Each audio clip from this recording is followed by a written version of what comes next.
बिहार चुनाव में सबसे ज्यादा चर्चा में रही छपरा सीट। यहां राजद प्रत्याशी खेसारी को बीजेपी प्रत्याशी छोटी कुमारी से हार का सामना करना पड़ा। अब हर कोई ये जानना चाहता है कि खेसारी को हराने वाली बीजेपी की छोटी कुमारी कौन है। इस वीडियो में इसी पर विस्तार से चर्चा होगी। नमस्कार, मैं रजनीश यादव, आप देख रहे हैं लोकमत हिंदी। बिहार की छपरा सीट पर भी दिलचस्प मुकाबला देखने को मिला। इस सीट से भोजपुरी सुपरस्टार खेसारी लाल यादव चुनाव हार गए हैं। वह आरजेडी के टिकट से चुनाव लड़ रहे थे। इस सीट पर बीजेपी की छोटी कुमारी चुनाव जीती हैं। बीजेपी की छोटी कुमारी को कुल 86,845 वोट मिले हैं। वहीं खेसारी को कुल 79,245 वोट मिले हैं। यानी छोटी कुमारी ने खेसारी लाल को 7600 वोटों से हराया है। तो अब ये जान लेते हैं कि कौन है छोटी कुमारी। तो छोटी कुमारी 35 साल की हैं और यह उनका पहला विधानसभा चुनाव था जिसमें उन्होंने जीत हासिल की है। वह इससे पहले जिला परिषद अध्यक्ष रह चुकी हैं। उनके पति धर्मेंद्र शाह बीजेपी के जिला महामंत्री हैं। वे वैश्य समुदाय से आती हैं जिसकी आबादी इस क्षेत्र में अच्छी संख्या में है। छोटी कुमारी सोशल वर्क भी करती हैं। अगर शिक्षा की बात करें तो वह 12वीं पास हैं और उनकी कुल संपत्ति 1.4 करोड़ है। छोटी कुमारी के खिलाफ कोई आपराधिक मामला दर्ज नहीं है, इसलिए वह एक साफ छवि की नेता के रूप में उभरी है। छोटी कुमारी के लिए यह चुनाव आसान नहीं था। पार्टी का टिकट हासिल करने के लिए उन्हें काफी प्रयास करना पड़ा, लेकिन भाजपा नेतृत्व ने उन पर भरोसा जताते हुए उन्हें छपरा सीट से उम्मीदवार बनाया। चुनाव प्रचार के दौरान उनकी सरल छवि, जमीनी जुड़ाव और पति धर्मेंद्र कुमार शाह के लंबे राजनीतिक अनुभव ने उनके अभियान को मजबूती दी।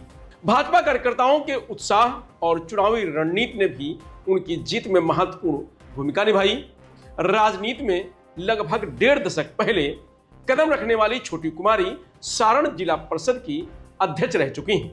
वह अनुभव उनके लिए विधानसभा चुनाव में काफी सहायक सिद्ध हुआ है।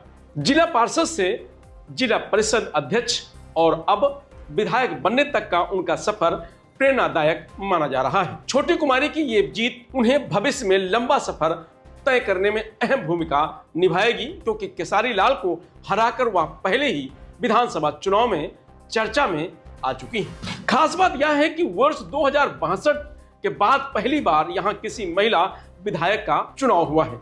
इससे पहले कांग्रेस की सुंदरी देवी इस सीट से विधायक बनी थी।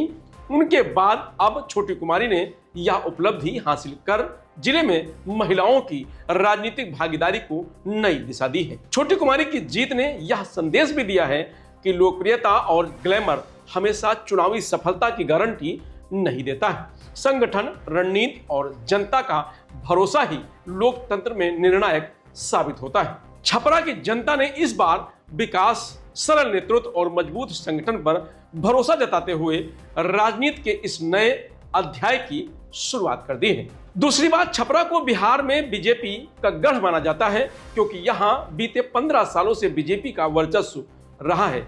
बीजेपी ने इस बार यहां से 2015 और 2020 में विधायक रहे सीएन गुप्ता का टिकट काटकर छोटी कुमारी पर भरोसा जताया था, लेकिन छोटी ने भी पार्टी को निराश नहीं किया और खेसारी लाल जैसे प्रसिद्ध भोजपुरी सुपरस्टार को चुनाव हरा दिया। छपरा में पहले चरण में 6 नवंबर को वोटिंग हुई थी।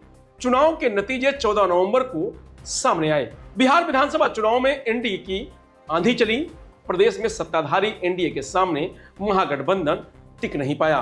वैसे तो हर सीट महत्वपूर्ण है, लेकिन कुछ विधानसभा सीटें ऐसी हैं कि जिनकी चर्चा बिहार ही नहीं बल्कि बिहार के बाहर भी हो रही थी। छपरा विधानसभा सीट उनमें से एक थी। छपरा से राष्ट्रीय जनता दल आरजेडी ने भोजपुरी सुपरस्टार खेसारी लाल को अपना उम्मीदवार बनाया था। खेसारी के आने से यह सीट और ज्यादा चर्चा में आ गई थी। तो वहीं एनडीए में यह सीट बीजेपी के हिस्से में आई थी, जहां पार्टी ने छोटी कुमारी को मैदान में उतारा था। छोटी कुमारी ने कड़े मुकाबले में खेसारी लाल यादव को 7600 वोटों से हरा दिया। बिहार में भाजपा ने रिकॉर्ड तोड़ प्रदर्शन करते हुए राज्य की सबसे बड़ी पार्टी बनकर उभरी है। प्रधानमंत्री नरेंद्र मोदी ने अपने तीसरे प्रयास में बिहार का किला सफलतापूर्वक फतेह कर लिया है। तो वहीं हार से मायूस होकर खेसारी लाल ने लिखा शिवमंगल सिंह सुमन की कविता। अपने ऑफिशियल एक्स हैंडल पर केसारी ने लिखा कि क्या हार में क्या जीत में, किंचित नहीं भयभीत में, संघर्ष पथ पर जो मिला ये भी सही वो भी सही। जनता मेरे लिए तब भी सर्वोपरि थी, आज भी है और हमेशा रहेगी। मुद्दा तब भी उठा बा, आगे भी उठी। जय बिहार। फिलहाल इस खबर में इतना ही। आप देखते रहिए लोकमत हिंदी।